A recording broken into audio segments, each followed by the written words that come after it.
Hello, everyone. Welcome to another Tourpreneur webinar. And I've got to admit, I'm really looking forward to this one because we're talking about something that can make a massive difference to your bookings, and that is email automations. And as many of you know, I ran an agency for a while, and from experience, it's usually criminally underutilized by a lot of tour operators out there, and it's something that should always be done. So this is going to be a great conversation today, especially when we're heading towards the biggest booking season of the year. And if you don't have your automations ready, then you're generally leaving money and revenue on the table. So today is going to be all about fixing that, making sure you've got the right messaging in place to send to the right people at the right time. And we've got a fantastic lineup. We've got Joe Vargas from Drip, who's here to take us through the Dreamer planning and booking funnel, basically showing exactly what to send and when to turn subscribers into paying guests. And joining him, we've got Chelsea Wangberg, Director of Operations, and Lauren Beebe, founder of Like a Local Tours, who'll share how they're using the strategies in real life and how it's helping them create more bookings and revenue as well. So by the end of the session, you'll hopefully know more about the key automations you need before those holiday promos kick in, how to move people from dreaming to booking, and how to use urgency, gift cards, and value adds to drive sales without doing the usual discounting that I know a lot of you bloody doing it. That drives me crazy. So yeah, lots of great stuff to talk about today. So guys, welcome to Tourpreneur. Thank you. Thank you so much. So Joe, I think I'll kick things off with yourself. No, do you want to give us a little snapshot of who Drip are and how you help businesses and tour operators in general? Yeah, absolutely. So Drip is an email marketing automation platform. I'm going to say a couple of names. Don't get mad at me to my marketing team, but people know these names. Businesses like MailChimp are the ones that come to mind. You see their ads all over the place. What we do is help to, quite simply, automate your email marketing process. I think this is incredibly helpful for tour operators specifically because these are some of the most busy people I've had the pleasure of working with. Almost all of them are wearing 5 to 6 different hats. They're having to manage different facets of their business. So rather than having to think, okay, what's this month's newsletter going to be, and not really seeing much return from that, which I think is where a lot of people start when I get to talk to them the first time. Let's set up entire funnels so that from the very first time somebody visits your website to the end of their tour and getting a review, we've set up an experience for them where we're touching all along the way. Excellent, excellent. So from what you're seeing with the tour operators that you're helping just now, or even just businesses in general, how are they using automations? Are you seeing a lot of them using it the right way, or are they leaving big gaps and, as I said at the start, leaving money on the table? What are you seeing at this moment in time? By the time they're getting to us, typically, if they are using it, automation, and I've got to say that's a big if. Majority of people I speak to aren't doing any type of automation. If they're doing emailing, they're sending a newsletter, and that's just about it. If they are doing any type of automation, it's maybe a booking confirmation, huge amounts of opportunity that's left open. We're not doing anything when they're coming to me, they're not doing anything to capture, that first time visitor to their site. We're talking about those dreamers there, right? People that are like, oh, I'm going to Honolulu next year. Let me start finding some things out. They visit your site and then maybe they never come back because we're not capturing that. Between that, the moment of the booking and in between the actual tour, huge opportunities that we could pick up on. And then even after the tour, there's a lot of opportunity left there to keep this audience captured and make sure you're getting the most out of it. So, no, whether it's yourself or Lauren, or whoever, and anyone feel free to jump in when I'm asking any of these questions if you've got anything to give. If an operator, you mentioned an operator not having automations, and I know that from experience that tends to happen more often than not. Where do they start? Well, what's the first thing they should be thinking about when setting up an automation and to just move the needle slightly and initially in their business just now? Yeah, I can jump in here. So we migrated to Drip from MailChimp, partially because Drip was a more powerful platform. One of the biggest things for us was, you want to be able to speak to your audience. So, bringing in as much data that you have about them as possible and including that in the automations, right? Like we all read emails that have our names in them. Maybe it's saying the name of our company. I mean, that stuff really works. And newsletters aren't always the best way to make people feel like you're actually speaking to them, that you know who they are. With Drip, we do use a third party. So we use Fair Harbor. So we have a third party that takes the data from Fair Harbor and gets it into Drip. So we know what tour they took, when they took it, and we speak to them using that information, which is just super helpful. So we're able to sell other tours to that person, before they take the tour.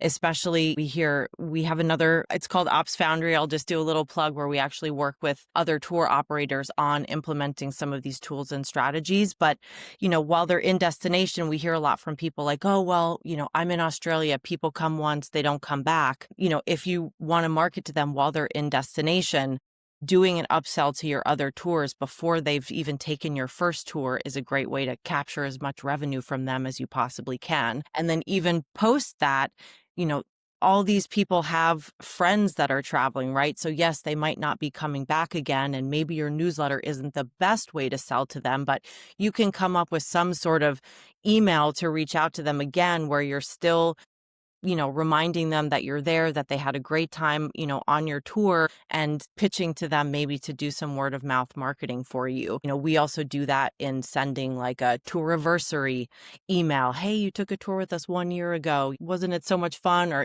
whatever you want to put in that email. And then same thing with sending a cutesy little birthday, right? I can't tell you how many people respond to that birthday email we send. We have a little New York City poem that we came up with.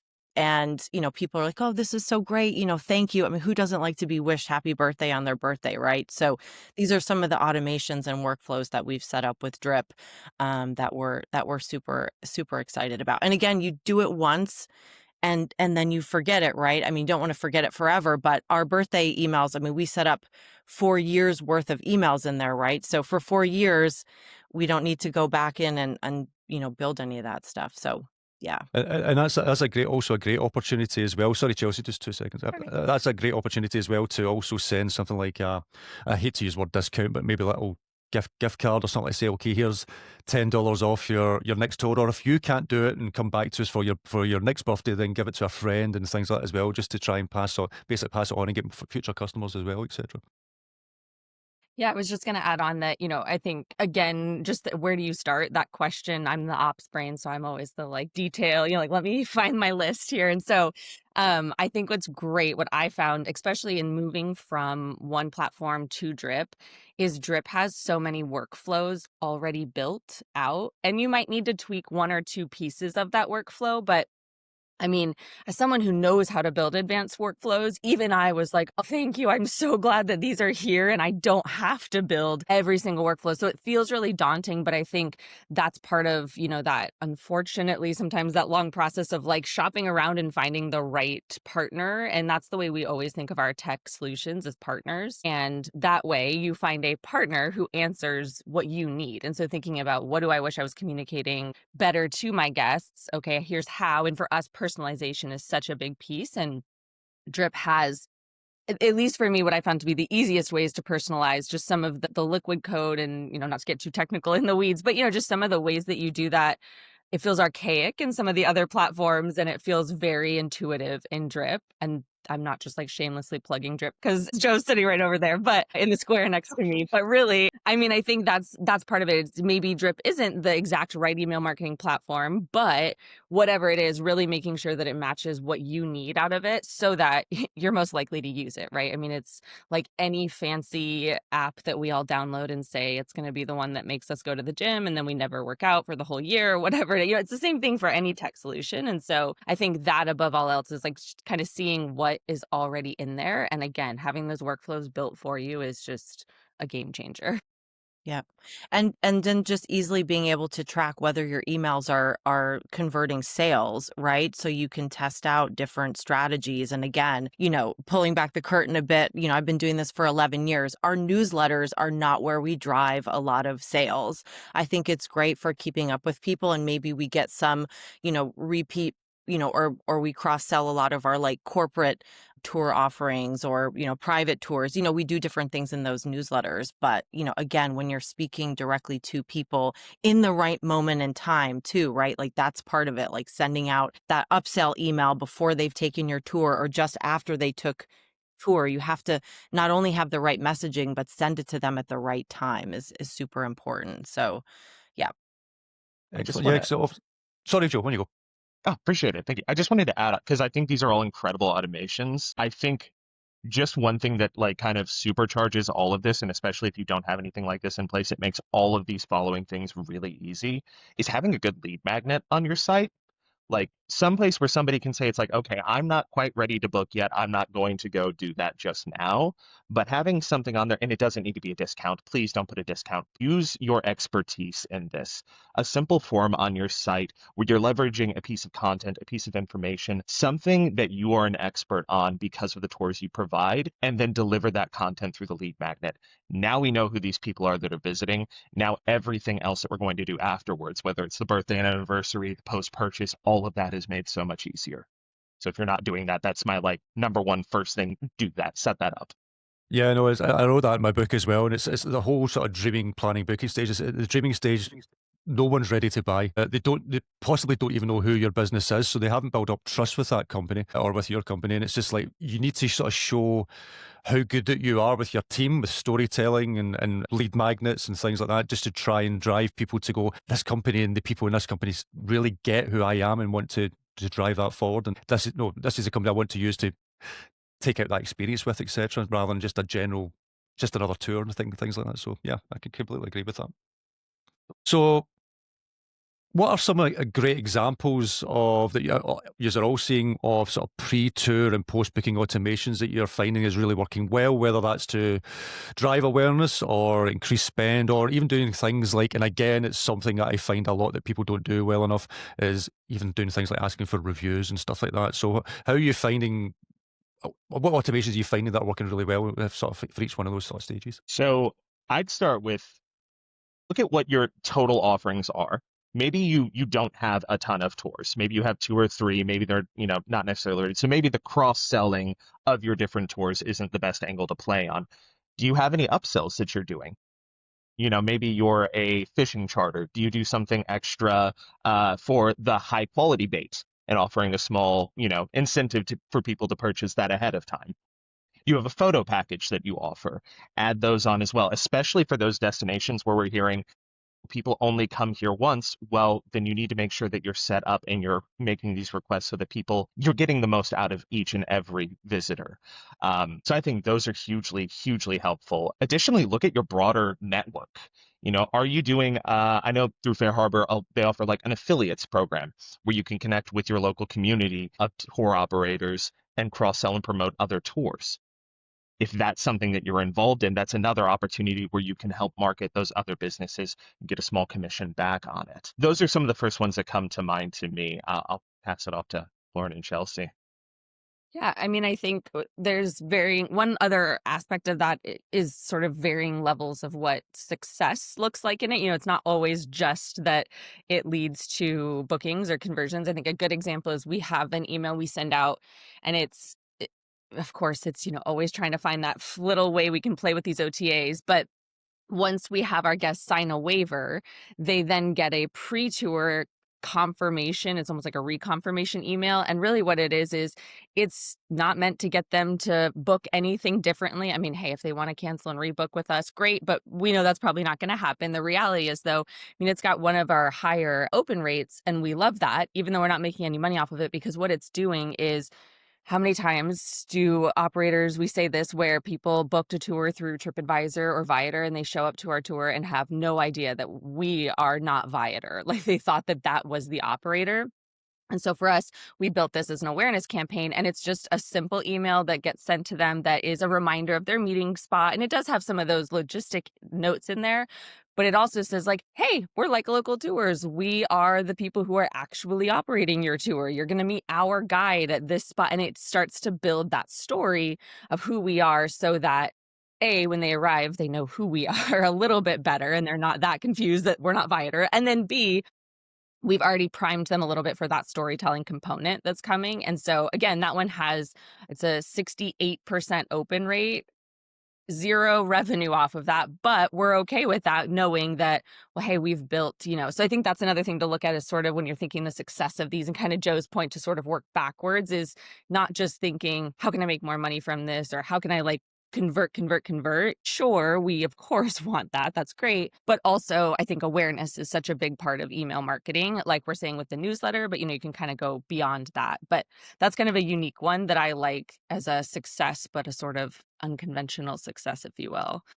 Yeah. Boring, I don't know. We've got Yeah, a bunch of others. and I think our story is such a big part of who we are. And again, when people are only going to come to New York once, maybe twice, but they'll remember who we are the more times we can impress upon them what our story is, how we select all of these local businesses and partners and nonprofits that we work with. So again, everybody is going in 8 million different directions all the time. So if we can get their attention, tell a little bit of our story once, they'll hear it from the guide again. The more times we can do that, it's just so crucial. I mean, I think a lot of times as tour operators, especially with all these other services that are selling to us now, it's all about like finding more clients versus sometimes it's just really nurturing the customers and the people that are already in your orbit, right? And email is such an easy way to do it. Again, you build this machine once and then you've got it working for you behind the scenes all the time, which is just, it's the only way to run these businesses. Like it is just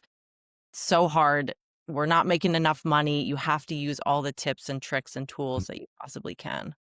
Yeah, it's such a it's that hamster wheel that a lot of operators are on. They just constantly chase the next sale, for the next new customer, forgetting that they've got a bank of customers already there. Because especially for day tours, it's probably a little bit easier for multi-day, but for day tours, a lot of operators just think, all right, they just need to get sales in, get the next booking in, get the next booking in, and from new customers. Yeah, okay, you've got all these customers here you could be tapping into, whether it's them taking out the tour or not, or recommending family and friends and work colleagues or whoever. Those guys could be your sales team if you nurture them in the right way. 99% of operators I talk to don't think about them and stuff like that. So it's like using automations and keeping in touch with them, like you guys are saying, to try and drive sales that way can plug a few gaps that a lot of operators may have. I think a great example that we use of that, Chris, is for our content creators and influencers. We have a whole journey built out within Drip and the automations. I mean, and we've got automations built on automations sort of out from there, but the core of it really is all in Drip, and it is that, and it's for our content creators and influencers. Because, and I think we've heard this from a lot of operators, what's the value in like letting someone come on your tour for free or a discount, and then they make a video, maybe you never get the video. Like that seems to sort of be often the kind of, I don't know, the energy people have towards it. But for us, we looked at it the other way of, there's our sales team, and for us, there's our social media team as well. Correct. They make way better content than we ever could or ever had luck hiring a part-time freelancer who didn't really understand our business. And anyway, yes. Exactly. Yeah. We really did at one point. We let go of a freelance social media manager, and for a few months, like kind of as an experiment, tested a bit more hands off and just letting the UGM from our content creators. And we work from micro all the way up. And so we get quite a variety. But the reality was, okay, great. Yes, we have UGM that we posted, but that's one thing. What can we keep doing with this? And that's when, we built out this whole nurture journey that we send them a quarterly newsletter that talks about our tours, gives them a promo code to rebook themselves. We send them before their tour. It starts from like welcoming them to then here's your content shot list, some ideas for you, some good spots you're going to be. Here's all the stops you're going to stop at on tour for when you want to do your caption creation. We send them all their like reminder emails before the tour. And then after the tour, hey, can you leave us a review? Here's a file upload if you want to, if you're happy to share your content with us, upload it here. So now we just stretched that one free ticket on, one of our tours into so much more potential revenue, because now they've become not just regular word of mouth marketing, but, they've got that influence behind them, as well as, just the connections they make. And we've built a whole network of influencers sort of through this, because they kind of, oh, wow, they're actually doing something here. They're trying to, help us with a commission program. But again, all of this starts with, they get booked on a tour under one customer type, and it automatically sends them this entire built out nurture campaign.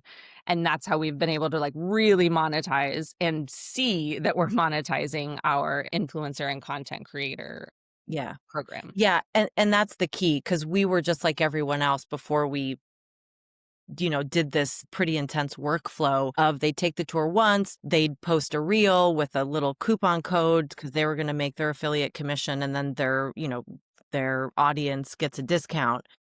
And then they wouldn't see anyone book from it. And then I'm sure they just thought, well, I don't want to do that again. But by priming them and giving them more information and telling them sort of how to sell, and then inviting them to come back and either take the same tour, take another tour, or hey, you don't even have to physically be there. You could just reuse some of your content and maybe talk about one of our restaurant partners.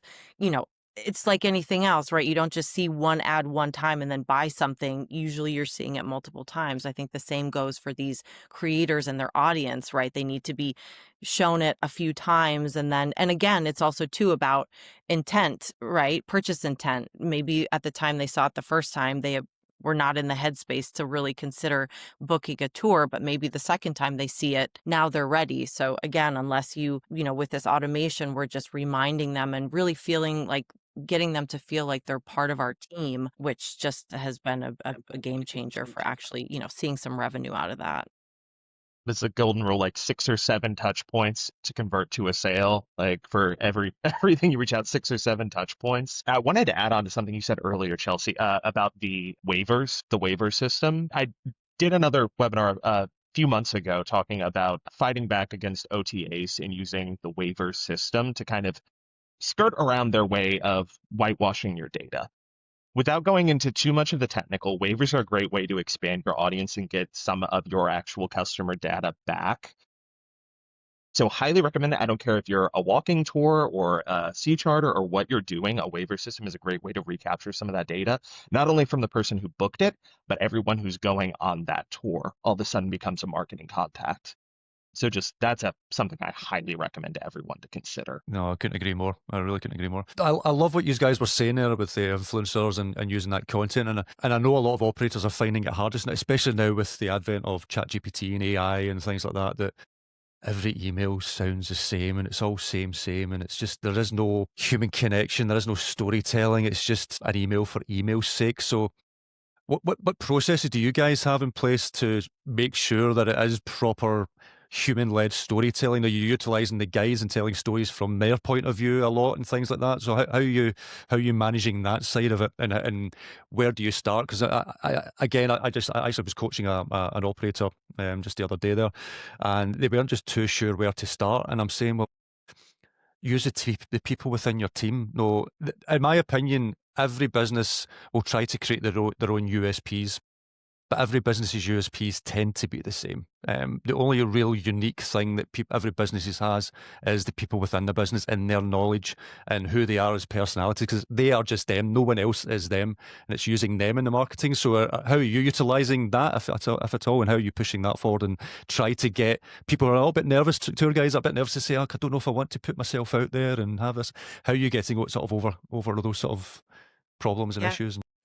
Yeah, two things come to mind on that. Well, one, we really built in a lot of social impact into what we're doing, and that's not just like a greenwashing. It's every experience we're either going to a business that has a large social impact program as part of what they do. Either maybe they're training, people to work in food service as like part of what they're doing, or on some of the tours, we actually involve a nonprofit and make a monthly donation to them in exchange for talking to the group for a few minutes. So that's one, is to just share that side of who we are and what we're doing. And I think that comes out very naturally. And also we want to bring light to the businesses that we work with and the nonprofits that we partner with. And then the second thing is, we're going to be actually launching, this sounds terrible to say, but actually by demand, a walking pizza tour in the Lower East Side. We've been asked to do this like repeatedly, so we're going to do it. And in doing the That sounds launch, great to me, to be honest. Yeah. A little bit shorter than our other experiences. And I thought, you know what? Yes, tourism is down, but let's just be contrarian and let's launch a new product in these weird times. In doing the launch, I was thinking about, well, our guides are so passionate about pizza, and there's this whole pizza wars thing. And we've gotten all the guides together at like holiday parties, and I've heard them clash on the pizza things. And it was like, well, let's make this part of the story of like launching this tour, not just about the spots on the tour, but really getting the guides involved. So yeah, I mean, totally agree. There's got to be stories there. And honestly, I'm not going to lie, we use Notion AI because that's our kind of workspace, but use chat or whatever to also help you think of ideas of like what your story can be and then write it not in, chat, but certainly you can use it to come up with some ideas. And even that social impact thing, I mean, any operator can do that as part of their business, right? Like, and it was super easy to do. I mean, originally what I had done was I wanted to have total social impact experiences where all the groups were doing was like volunteering and whatnot. And it turns out, no surprise, people want to take a food tour instead of just volunteering. So we backpedaled and it was like, well, how can we add social impact to all of the experiences? And that's what we ended up doing.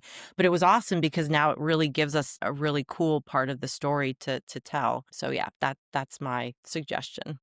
I think a video series called Pizza Wars could be a good one for you guys to launch. I think that would be quite fun. Yeah.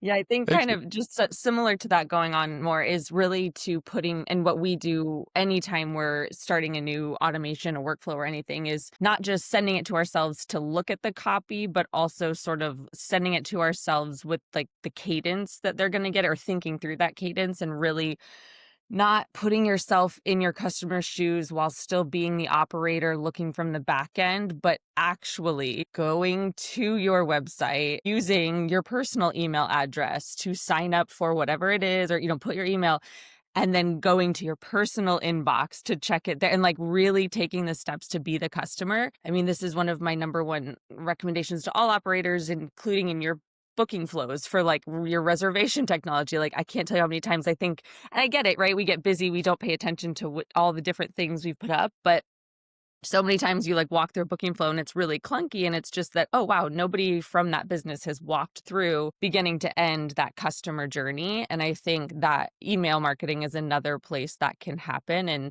for us, I mean, it came like we started planning in Notion. I mean, we built all of our emails in Notion first.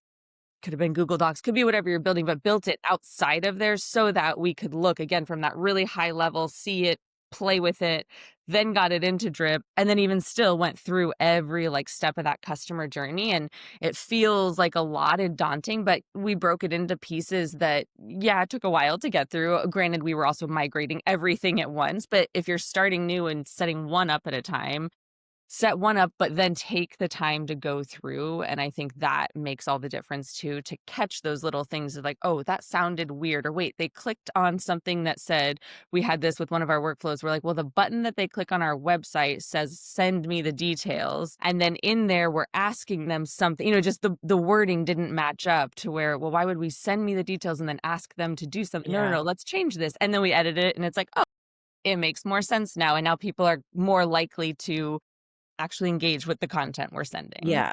And just one thing with that is I know I'm super guilty and I'm a marketer by whatever schooling and what I did before this, but I tend to put way too much in these emails. It's like one or two calls to action. A newsletter might be different, but I tend to like overload these emails. So while we were building these and Drip has a team that can also take an eye to the emails. But for us, it's me and Chelsea, right? Chelsea's like, this is a lot. Or sometimes even Chelsea will put something and I'm like, this is a lot. So I know there's solopreneurs and maybe not everybody has that other person, but definitely use another resource, use a friend, use your partner, whatever, to be like, are you getting the core, message out of this email, or is there too much in there? Because I know for me, I'm like, let me just make as much money as possible out of all these emails. So like more is more, but no, like people don't read it that way. So I actually see a question this came in from Holly. It says, I like the idea of giving a former client a discount for a birthday, for example, that they can use to give to a friend, but then you also say don't give discounts. How do I make these ideas jive? I want to, because I feel like I harp on that a lot. Don't do a discount. It's not don't give a discount, give discounts strategically. A birthday anniversary flow, I think those are amazing times to give a discount, because that's a previous customer. That's somebody you have this relationship already built with. You know their birthday. This is someone you know. That's a great person. Don't, on the other hand, put a pop-up on your website that says book now for 35% off with a timer on it. That's not going to be as effective. Yeah, yeah, that's exactly what I would have said. Yeah, there's no point discounting There is a time and place for it. There's no point discounting before they're a customer. Once they've been a customer and you've basically made money from them, then you give them opportunities, because everyone knows in day tours it's very rare for, unless you're in multiple destinations, etc., but it's very rare for someone to come back and do another tour for the same company or the same tour or anything like that, unless you get something that's really diverse and different. So try to do something that, even if it's not them, as we said before, give it to a friend or something like that, whatever else. It's making them a sort of salesperson at the end of the day, but don't do it before they're even a customer. To me, it's just business suicide when you do things like that, to be honest. Also, I mean, knowing your audience, sorry, one more thing that jumped out to me That's there okay. is if if you have a decent local customer base, those are the best people to give discounts to.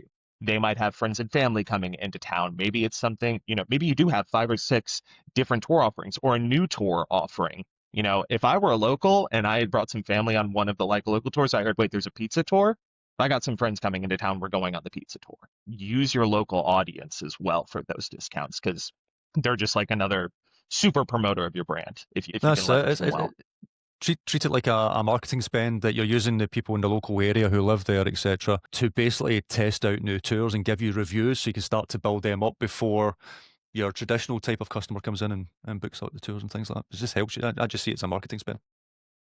Yeah, I was gonna, Joe, add on or jump in with the same thing pretty much, but the audience piece of, really segmenting and knowing we do that in a lot of, even just we'll do like a pop-up sale, and we do our local, we kind of break it out into 3 groups of like hyper local right to the New York City area. And then we've got kind of like I travel often to New York, and then our non-local. And we do, even in the same email, we'll use kind of various dynamic content to only the locals. We're going to give a discount because they're the only ones that are probably going to book this short term, or we offer something. And sometimes we'll have mixed offers in the same email, but based on their location, we tweak the language a little bit, knowing that, yeah, why would we send something to someone of like, on your next tour, here's, $20 off, when they're not local, they're never coming back, or, it doesn't make as much sense, versus we don't even want to tell them about that. Instead, we want to tell them, send this to 5 of your friends and, give them a different offer. So we use a lot of that, just trading out based on audience type, slight,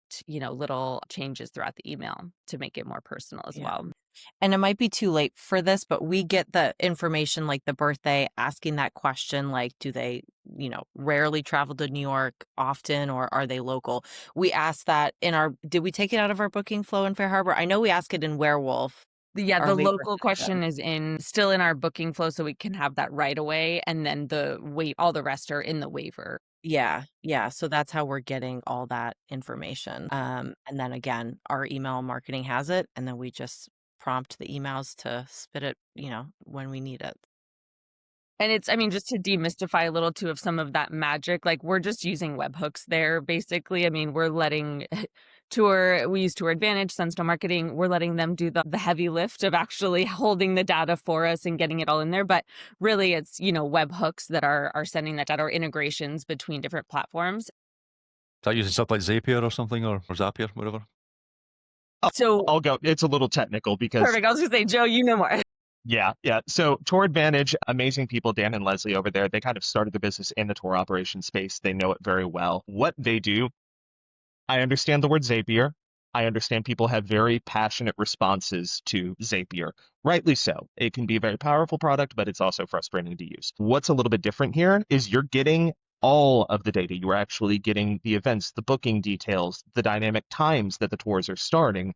So you get much more powerful information than just, hey, this was booked, send over a tag. It's actually giving you all of the details that you need to really dissect your audience and market to them strategically. Fantastic. No, that's good to know. Definitely. That's again, with running a marketing agency in the past, getting that data for future marketing was always, especially when they made the changes with Apple and stuff like that, was an absolute pain in the backside. So any data you can pull back from it with using tools like that, it's all for the better at the end of the day. Even now, Safari, I'm slightly going off on a tangent, but even now Safari have stopped clicks from Google ads now without doing certain things, so they've completely changed the game again and stuff like that. So yeah, it's a bit of a nightmare. One of the things that you mentioned there, Joe, was pop-ups on a website and things like that. And we spoke briefly before we came on air about abandonment cart or abandonment browser. How are you approaching that and not being those annoying pop-ups that everyone hates, that when they go on a website, their screen gets covered and things. How are you approaching that side of the business? Guys, Lauren and Chelsea, how are you guys using that sort of facility to help maybe drive bookings or get leads in from other ways? So it'll be good to sort of hear advice around that. So from a tool side, a large part of the reason at the very beginning of this, I recommended get your lead magnet set up.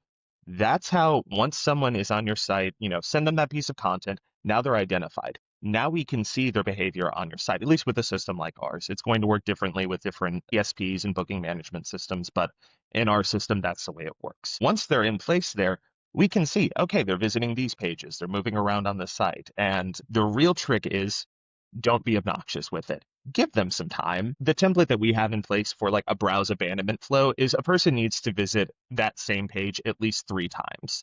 You can obviously adjust that, but that's what we put in place kind of as a general guideline for best practice. Not within Give the them first 3 5 seconds. No, not within the first 5 seconds. Definitely not. Definitely not. And the same logic goes for abandoned cart too. Give them some time to finish things up. They add something to a cart.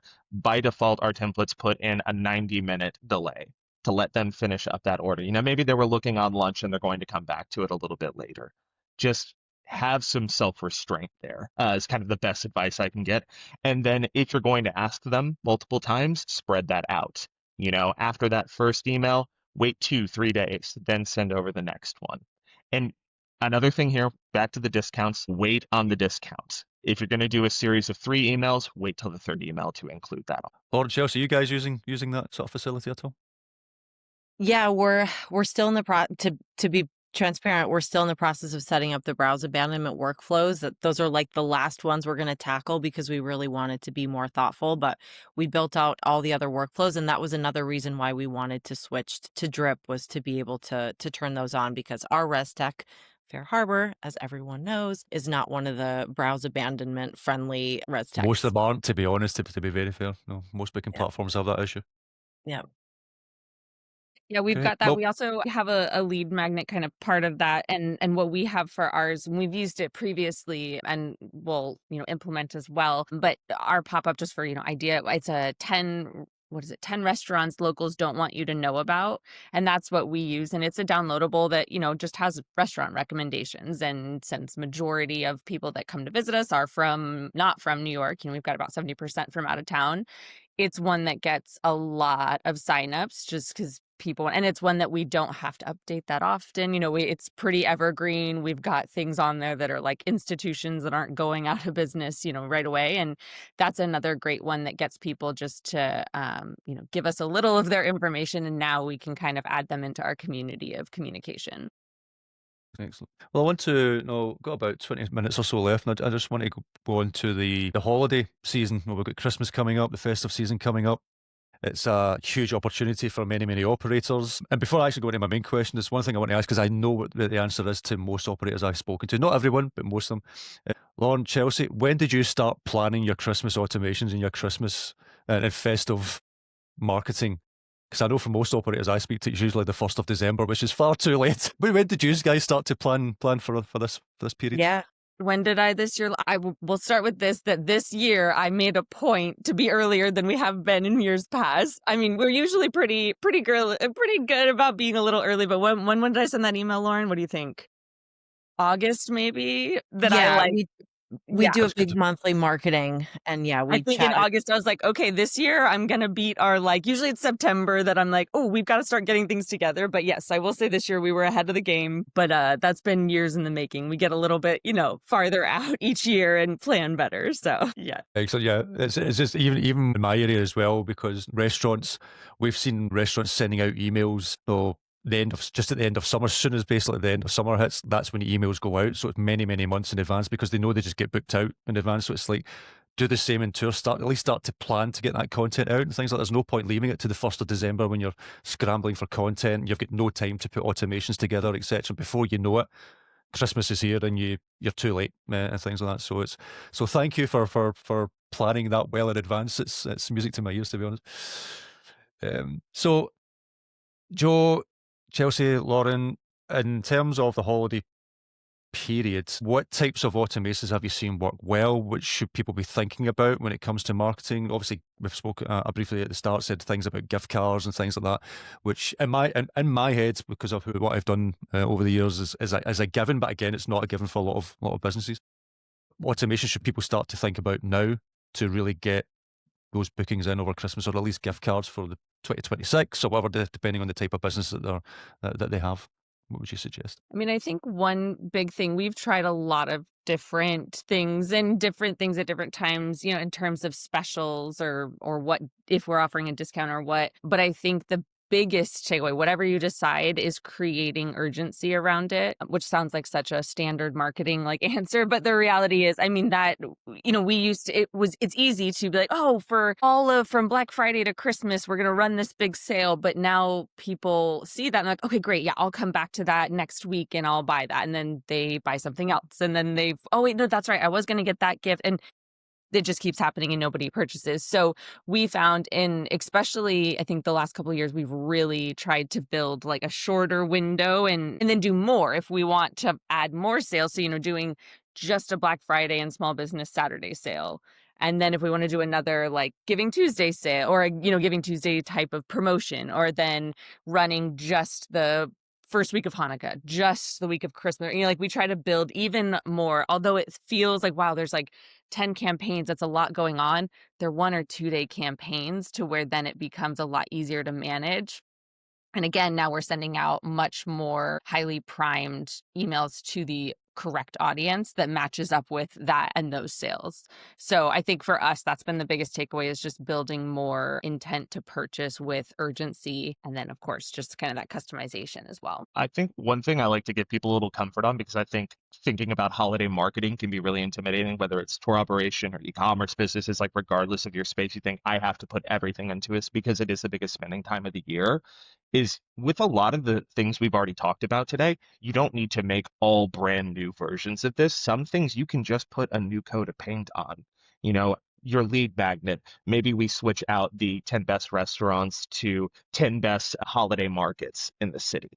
Where do you find those little touch points where you can update it to be relevant for the season, but it's not going to take you hours worth of work? So that's kind of a little bit of like, don't be overwhelmed if you can't do all of the strategies at once. Look at the little moments where you can make it relevant, seasonal, and current. Another one where I really see people seeing a lot of success is kind of that like gift giving messaging.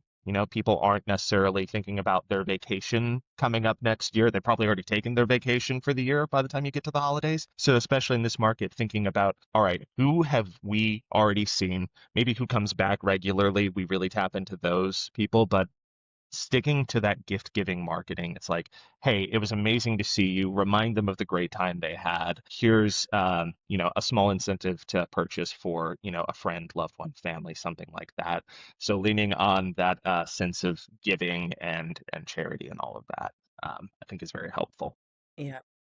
Yeah, and then we're also going to do an email, again, not to be overwhelming, but we have started planning early. We're going to do an email to our local audience with a bit of a discount, just as an incentive, just for private tours, like for the holidays, have friends and family in town. And then obviously we have a couple of our tours where some of the spots get decked out for the holidays. So instead of creating a new product just for the holidays, we'll just sort of make our offerings shine a bit as, special for the holidays without having to do that heavy lift. So that's the first time we're doing that this year, and we'll see how that performs. Excellent, excellent. That's maybe more my curiosity than anything else, but whether you can answer it or not. But have there been any surprises from any of the emails or automations that you've done? Some that you felt these are going to work great and they haven't, and other ones that you felt these are good, but they've just flown. They've been really, really, really good. Have you seen anything like that you think, okay, there's some campaigns just haven't worked as well as you thought they would, just because of reasons? Well, I think for me, I said it before, it's the newsletters, right? Like we don't get a ton of unsubscribes in the newsletter. We have a really high open rate. We have a pretty high click rate, but they don't really sell. We use now, instead of just sending them to the tour pages, we also send them like into our booking flow directly. And people click those. They know they're going towards a booking flow, but we just don't get a lot of people that finish the process. But again, having success in these other more timely, if you will, emails that go out. But that being said, our email list just gets gigantic because we're seeing all these people and we have the waivers and they're all going in there. So we want people to unsubscribe, or we also have an automation where if they don't open 3 emails, and this is a much more like aggressive one than most people do, but if they don't open 3 emails from us, they get a little like, hey, we're gonna sign you off now because you're not opening and I can't pay $1,000 a month for our email list that nobody's opening.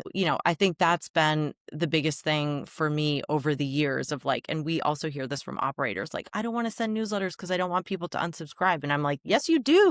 Like, don't just have them sit there. They can go into an inactive where if you have a big announcement where you want to bring them back in, they're still there, but you're just not like actively having them sit there and not look at any of your stuff. So I don't know if Yeah. that directly answers your question, but that's Well, no, it does. Whether it's right or wrong, and maybe Joe, you can. This will be a good one for yourself, actually. But I know what I did, even for my own email sort of campaigns that I run for myself, but also for other operators that I've helped in the past. Like if a customer hadn't read or opened or interacted at all with an email for something 6 months, we deleted them from the system, because at the end of the day, if you're still sending out that email, this is how I took it. If you're still sending out that email to everyone, and you say you get a 40% click through rate, as soon as you delete them, your click-through rate goes up because you've got a lot more people who are going to be on your list who are actually interacting with it. Now, how do you approach people with the interactive side of things, and what's your advice on that? Yeah, absolutely. And actually, I think it's really good, especially with the holiday mindset, to make sure that like your deliverability is so contingent on the audience you're sending to. How well your likelihood of landing in somebody's inbox and not in a spam folder or promotions folder is completely based on people's engagement with your emails. So if people unsubscribe, say thank you and move on. That's a good thing, rather than them just sitting on there. Now, the real thing is it can be dependent on the business type, right? If you're an incredibly seasonal business, but you do have a lot of repeat traction, maybe, let's say fishing charters, for example. People are probably going to mostly do that spring, summer, maybe into the fall if they're really hardcore about fishing. So it's not probably uncommon during the winter season or your off season to not see super high engagement. Now you still want to be sending, but at that point it's a really good time to kind of tune down the list a little bit, look at who is really engaged, who's opened the last 3 emails. Otherwise, go ahead and deactivate some of those folks, bring them back around as the season comes around. If your business does operate more year round, I think having more of a fixed period, 3 to 6 months isn't a bad thing, but really you have to do that kind of inner soul searching of knowing what is my business type? What is my sales cycle? Am I hyper seasonal, or is this something that's year round? Because those are all going to be factors. But the root of it is it's always a good idea. If someone's not engaged, they're not purchasing, go ahead and clear them off of your list. It's okay. More isn't always better in terms of marketing contacts. It's one of those things people like to see number go up. This is one, it's okay if it's a bit of a seesaw and it's going up and down. It's the same with things like Facebook followers and all that sort of stuff. No, I'd rather have 2,000 people who completely engaged than just having 20,000 followers who do absolutely nothing with your and don't interact with your business. That's what I've always said. You mentioned their segmentation. I've got a couple of questions before we finish. So, and I see a question that's came in about segmentation as well. How important is it in segmentation? What, again, just from experience, a lot of operators will have one list with everyone in it, and they send the same email out to every single person. It's on there without any segmentation. What's your advice on segmentation? How important is it? And Andrew here has actually asked, do you actually notice a difference within open rates between different segments and things like that? And how do you manage all that side of it as well? So segmentation would be a good one to maybe cover. Yeah. Yeah. I mean, so we have obviously in running the business, I have like my travel trade list, my DMCs, hotels, like they're getting a separate email. We actually don't keep them in Drip yet. I use a mail merge through my Gmail and they're getting like personalized emails just from me. But then in Drip, yes, we do the segmentation. Our biggest one is that, travel to New York rarely. We have a huge domestic base. And then the folks that live like in New York are locals. And yeah, I mean, the locals are definitely our most engaged audience, which makes sense. And we email them more frequently than we email the others for sure. And again, we have emails in our automation set up to like, hey, we know you're local, essentially, is what we're saying. I mean, even the birthdays, the ones that go to the non-locals is like, happy birthday from New York. But like, I would not send that to a New Yorker. They're going to be like, what? They get something different. So we have that, built in even in the workflow. So for us, it's hugely important. And again, it just is the difference between, to me, a little bit unsuccessful and successful, the more you can do that. So And just kind of to add on to like what all that segmentation can look like. So we're getting tags as well as custom fields coming through from our waivers as well as from Fair Harbor, the booking itself. And so like for tags, that's everything from customer type, were they adult, a child, what tour did they take? We've got different ones for like, was it a corporate tour, a non-corporate? Did they sign up on our newsletter form or was it through a booking? So then the waiver in there, was it a gift card? And then of course that local question, we've got all of that in there. And that's tags. Then in custom fields, we've also got, some of the specific questions that we asked on the waiver about why did you sign up for this tour, all those. And then we've got some of the more like their phone number, where they are from, some of those more demographics. So all of that is getting added into their persona or their, kind of in drip, their persona that's saved in there. And if they come back and take another tour, it's just going to add more into that same thing. And so, we kind of look at it for our B2C as a light CRM. I mean, it's not a traditional CRM, but also you don't need a traditional CRM for your FIT bookings. But we would like something a little more, right? Like most of our res tech falls flat in that way of like, we can't store information on customers. Some are starting to try, but it's not really all there. And this acts as that for us, that space to store all of that customer data, to where now if we wanted to send a campaign to only repeat customers, we could easily pull that from just those tags and custom fields by virtue of being able to run a segment that, anyone who's taken more than one item. And so that's another way that it just, again, enriches what you can do. So, I mean, the world just opens up. It's hard to like even think about all the different things you could do. And again, though, it comes back to then like, okay, wait, what are the problems we're seeing? Like, let's work back from those automations, because again, yeah, there's just so much in here, especially if you're using that waiver to really be able to call really specific details from their experience out. Yeah, fantastic. To add on to that as well, and kind of to more the point of like deliverability rates, open rates, and all of that, as my main job at Drip is a customer success manager. So I see people coming in with all different lists of all different ages, of different levels of, we'll call it hygiene. If you want to talk about some really abysmal rates, it's the people who have been building their email list for the last 10 years. They haven't cleaned it. They haven't pruned anyone off. They haven't looked for, is this even an active email address anymore? So pro tip, if you're about to like really ramp up holiday sending, run your email list through a cleaning service. You could there are tons of them out there. I'm not going to promo too many right now, but look for an email cleaning service. They're really handy and they'll help you know, okay, this isn't even an email address anymore. We're not going to risk it with them. But break it down into recency, engagement, and purchase history. Those are like the big three that if you have those data points, you can build a really good foundation of segmentation. How recently did they get on their list? Those are probably going to be your most engaged people. Did they book a trip very recently? We're taking it even a step higher. And then are they opening the emails right now? And you can kind of cascade that down, go over time and stretch it out. The ones who were on your list 2 years ago, purchased that one time and haven't opened an email in the last 6 months, don't expect very good rates from them. Excellent. Well, we're coming up to time, and I've got one more question before we end, and hopefully each one of you can give me a different answer. But if you had to give one piece of advice to an operator to get started, what would that be? Well, it's making a lot of assumptions, but I would say get an email marketing platform if you don't have one, or at the very least, like I do with my travel trade, use Gmail. And we use an extension called YAM, which allows the personalization within sending those emails. So I don't have to copy, hi, Fran, like it just sends everything. But again, that's really basic and I wouldn't recommend that. But if you can get an email marketing system, that's a must. I would say start with an easy lift. So, reviews to me is the easiest place to start. We all want reviews. We all need to ask for them. We all probably could ask for more reviews in better, different ways. And really, the way we look at it is like just diversifying the different ways because we've had clients we've worked with as well as just other operators who know, oh, well, we use Podium or we use something, we do a texting thing. It doesn't matter. It's like, well, okay, that's one piece of it, but adding another. And so just thinking of it too, that you might be repeating some of the communication, but you're just diversifying, the channel in which you're communicating to people with. So pick that easy lift and start there. Just kind of adding on to that, like we covered so many ideas and possibilities today, but like don't let that intimidation stop you from starting with something simple. I say get your lead magnet up.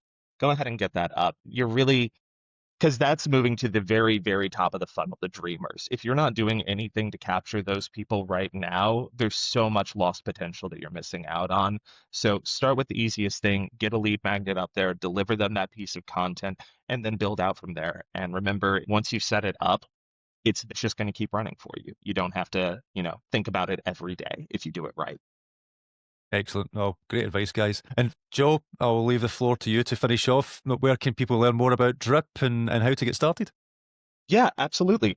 So you can visit us, drip.com, really easy to find, DRIP. There you can take a look around. You can book a demo with us. You can also reach out to me directly if you have any questions, joe.vargas@drip.com. Always happy to chat about these things, give advice where I can. But yeah, we're pretty easy to find and always happy to help.